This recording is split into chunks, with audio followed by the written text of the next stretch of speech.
ప్రధానంగా 2026-27లో శిరోమణి అకాలీదళ ప్రభుత్వం హయాంలో లుధియానా నగరంలో ప్రతి వారం రోజులకోసారి హత్యలు జరుగుతూ ఉన్నాయి.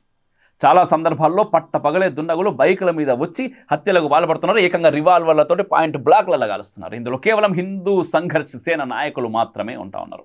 విపిన్ శర్మ హత్య కేసులో మాత్రమే ఒక నిందితుడిని అరెస్ట్ చేశారు. అంతకు తప్ప ఎక్క కేసులో కూడా దర్యాప్తు ముందుకు పోలేదు. మిగతా హత్య కేసులో దర్యాప్తు వేగవంతంగా కొంచెం సాగిన హిందూ సంస్థల కార్యకర్తలు నేతల హత్య కేసులల్లా ఎట్టి పరిస్థితుల్లో కేసుల విచారణ మాత్రం పూర్తయితలేదు. నిందితులు ఎవరో తెలియదు. ఇదే పరిస్థితి ఇతర రాష్ట్రాలకు సైతం పాకితే పరిస్థితిని ఊహించుకోవచ్చు. అత్యంత సున్నితమైన సరిహద్దు రాష్ట్రమైన పంజాబ్లోనే డజన్ల కొద్దీ హత్యలు జరుగుతున్నాయంటే అక్కడి ప్రభుత్వానికి పాలనపై ఏ మేరకు పట్టున్నదో మనం అర్థం చేసుకోవాలి. ప్రభుత్వాలు రాజకీయ కారణాలతో వైషమ్యాలతో పాలన సాగిస్తే శాంతి భద్రతలు ఇట్లా కాకుండా ఇంకెట్లా ఉంటాయి? బార్డర్ ఏరియాస్ అని మనం మాట్లాడుతూ ఉంటాం.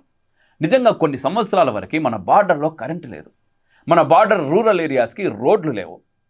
ఏదైనా యుద్ధమో లేకపోతే బయట నుంచి ఎవడన్నా వస్తున్నాడు అంటే త్రివిధ దళాల్లో ఏ ఒక్క దళం బార్డర్కు చేరుకోవడానికి కొన్ని గంటలు కొన్ని రోజుల సమయం పడుతుండే. ఈ మధ్య కాలంలో బార్డర్లకు రోడ్లు వస్తూ ఉన్నాయి. ఈ మధ్య కాలంలో బార్డర్లో ఉన్నటువంటి విలేజెస్కి కరెంట్ వస్తున్నది. అప్పుడు ఏమవుతుంది అంటే బార్డర్లో ఉండేటటువంటి జనాలు లోపలికి రాకుండా అక్కడనే ఉంటారు. ఎందుకంటే వాళ్ళకు నిత్యావసరాలు తీరుతాయి కాబట్టి. ఎప్పుడైతే వాళ్ళు అక్కడనే ఉంటారో బయట నుంచి లోపలికి రావడానికి జనాలు భయపడతారు. ఎప్పుడైతే ఆ ప్రాంతం అంతా నిర్మానుష్యం అవుతుందో, ఎప్పుడైతే ఆ ప్రాంతం అంతా ఖాళీ అవుతుందో బయట నుంచి ఉగ్రవాదులు కావచ్చు, వేరే దేశం నుంచి సైనికులు కావచ్చు మన దేశంలోకి ఎంటర్ అవ్వడం చాలా ఈజీ అవుతుంది.